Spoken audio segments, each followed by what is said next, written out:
Hello everyone, Kurt Holfeder here and welcome back to another episode from Holfeder Labs. Today we continue on with Fiore's sword and two-hand section of the manuscript, and we're going to be looking at the first plays that come out of the crossings, which is going to be Gioco Largo and punta di spada and crociata. Now, a lot of how I see Fiore's circular rotation feeds into this concept in which I see for these crossing points within the manuscript. A key component that makes Fiore so special to me is that it's not a series of plays, but rather is a variety of different options in which we can make ourselves go into, which allow for certain tactical situations to come about it. So all that to say is that essentially when we look at how this is set up, Gioco Largo at the crossings at the punta is much more about how we utilize not distance, but angle of approach here in regards to moving in on somebody and not just try and keep ourselves as far away as possible. So with that being the case here, before I talk too much about it here, let's take a look at the video. Okay, so we're going to be looking at the first portion of the crossing at Largo at the punta di spada. And as I've talked about before, as far as what I think Largo and Stretto are, they are not a distance piece. In fact, I think that the way that Fiore tells us about distance is actually in line with the sword at crossing points. So in many ways right here, we'll see it where we're talking about the points. So anytime that we talk about being at the points of the sword, we're at this type of a range, and we're looking at options that we have progressively as we get closer down towards the other person. So because of that logic right there, I want people to understand that a lot of that came to my mind because I looked at the Pizzai and the Morgan, and I saw that both people, when they make the crossing piece that we're going to see right here, in both of the Pizzai and the Morgan, the individuals have crowns. And that's a very significant thing because the reality is all of this right here is that basically people have the ability to cross up with this. Now, interestingly enough, my left foot's forward and his right foot's forward. So we have an option right here. In the Getty, however, the only one that has got the crown is the one that is left foot forward in this structure. I don't know why that is the case. Maybe he had to deal with as far as he realized he's just going to teach it to that concept. But regardless of that, that's all we know about as far as in that crossing space. Because of those observations in other manuscripts, I again do not believe that Largo is just being at a wide distance of a person. Instead, it has to deal with more about being across in some form or fashion. So we are moving along. If you think about the segno, like I've talked about before, I'm utilizing the mezzani line to shift offline into different types of directions. So that keeps me essentially at punta di spada play. So step back just a little bit here. Perfect, right there. So the reason again is, if I'm at punta di spada, I have the ability here to shift, and I'm still at the center line of play. If he decides, in this case, or maybe he just goes Largo as well, and I do the same thing, I am still at punta di spada play. So I have this concept right here of being in this notion of at crossing at that point of the sword, which gives me certain tactical options. Now, what Fiore tells us that we can do here is very simple. And that right there is a big part of this right here that, again, to me, tells me that these plays, all the master concepts are algorithms that speak to what you should be observing, what your visimental on that person should be, and not just a play to do. The reason, again, if you think about this, there are 7 blows. There are 4 things you can do with the sword. There are different types of ways that you can move. So in regards to this, and then of course you have the 3 crossings. So that means this is not the only play that we make. This is not the only play. To me, all this is signifying is that at this crossing, what I do is at the options. It is a PowerPoint. It is a node in all the other spectrum of things right here to teach to and to explore onto. And that's how I see the crossings, because you have all those concepts before. The options in which Fiore tells us we can do is if I make this crossing, I can pass forward and I can thrust into the face or the head, or I can play it to the other side here and strike down to the top of his head and to his arms. Now, a couple things about this right here that is very important. Again, if this is what his advice is, then that means that there's a tactical solution as to why he's looking at this crossing. And it's not just, I'm here and let me play with the sword out this way. It means that essentially I've made a crossing and I'm utilizing the tip of the sword to create some type of motion of this. And again, I can utilize hopping, thrusting right back in. That's me utilizing the breaking concept of striking my edge against the flat to then strike in. I can bind, and as he presses against this right here, I can cut to the other side and utilize that. It's just tactical solutions that cause optional considerations. The reason why that is so important is because, again, depending on what I drive on right here, again, I could be moving in with this, utilizing any of the positions that we have right here to create different types of situations.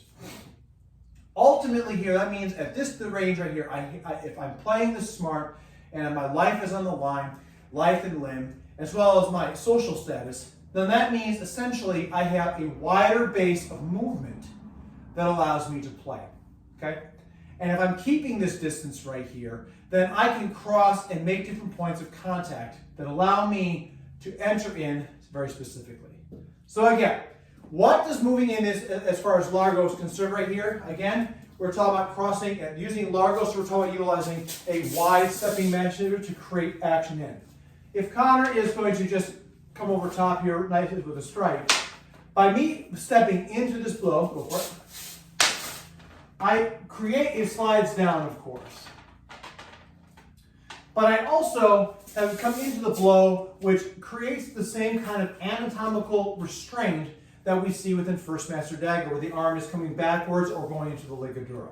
It is not the same, it is not that I'm putting him in the ligadura, it's that anatomically I'm putting somebody like this, which is disadvantageous to their spinal structure in that position. So by coming in this way across and making them bend the arm down into this, this allows me to, again, off of this, I can pass forward and strike in. Or if he is strong with this, maybe maybe with this probing concept, he's pushed off. I then have the ability to come around and strike and continue that play. And if you think about that, it also gives credence to what Denditi Chingra was talking about when we talk about coming across and striking down to the knees and then thrusting back up. The same kind of motions and plays that you get out of that sequence. So that's all that we're looking right here. Again, Largo is, again, in how I see it, is moving to the side, is moving sideways, around, and circular in fashion. It is not a distance thing. The distance comes at the points of the sword down to the crossing of the forte, which eventually then gets into the arm, which essentially is the same types of structures. A little bit about how we may make ourselves in there. So again, we utilize posta longa to probe. If he's in a position that I don't know what he's going to do, I might put this point out in front of him to make him think like I have to put this blade out this way because I don't want to just have, if he does nothing, I walk right in there and I strike him. So instead, I might use posta longa to make the crossing that's necessary to move in. I push in, he crosses at this right here.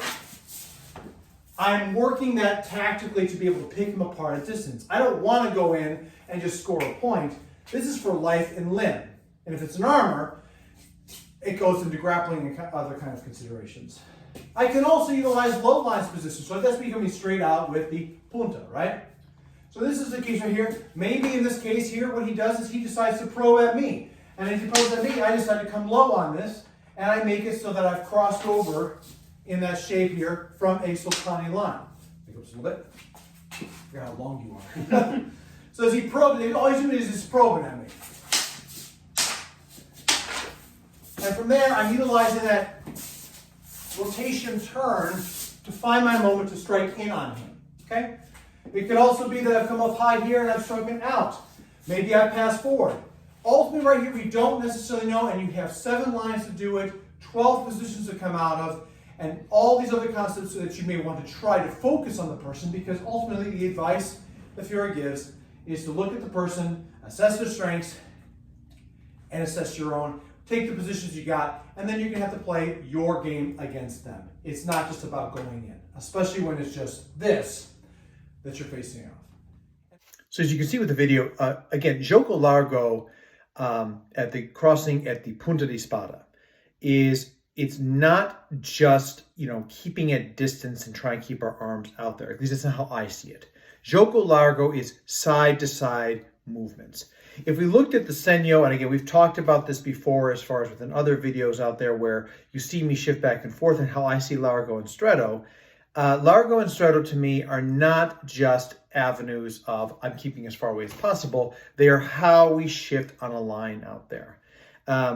And that basically by moving side to side with this, there is a lot more tactical application that comes into it when you're trying to move on somebody that is just trying to fight in a forward, I would say almost like an Olympic fencing style of fighting, which I would actually argue is more akin to Stretto.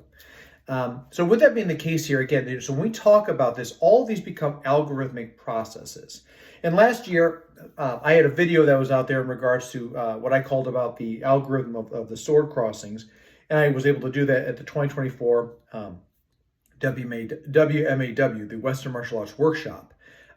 And in that, I explained this further about how the avenues and crossings are actually a lot more, in my opinion, they're a lot more about the angle of approach. If we choose to move at the Punta di Spada, that means that we are essentially at probing distance. And it's the only space that's in that area where I can thrust or cut around safely because I have the distance. Now, that doesn't necessarily mean that I have to be touching the swords, making contact. Again, right now I am crossed. Right now I am crossed. It's just understanding the distance portion of it all. So if you're trying to talk about distance, at least how I see Fiore's manuscript, it's not about Largo or Stretto. That is more your rotational axis to eventually a straight line axis point. Another thing that's going to be very important about understanding this right here is that essentially Largo and Stretto, to me, are not just one or done kind of concepts. They are, however, the ability for us to move in, either pass forward or different directions here, an aggressive stance point that moves in. And you can utilize sideways motions right there to, again, off balance an opponent. So even though many of the plays are in the Gioco Largo manual, that is just because we've moved over, we've utilized a sideways motion to gain access, and then there I can move straight in, or I can choose to once again use them. It's not just about a one concept. It is the multitudes of actions that we have available anatomically to our presence. So that's going to do it for this introduction here when it comes down to Gioco Largo at the crossing at the Punta di Spada. And again, like I said, how I see it here is it's just sideways motions with being able to be aware of what we can do at these different crossing points. And this right here, we can thrust in or cut around, which is what that offers for us. So with that being the case, let me know what your thoughts are on this. I know that, it's from the conversations I have, most people view Gioco Largo as just being far away. I don't see it this way. What do you think of this interpretation? How does it apply to your fencing concepts out there? And again, have you tried working with sharp slims out here where moving sideways here does have a direct factor on how the blades actually interact? Again, very curious about all your thoughts out there. But always, as it's right here, please like, subscribe, share with a friend, leave a comment below. And again, don't forget, hit that bell to make sure that you get notifications of when new content is dropped. Thanks so much for stopping by here. And as always, please stay safe out there, train well, and fight on. I'll see you all soon.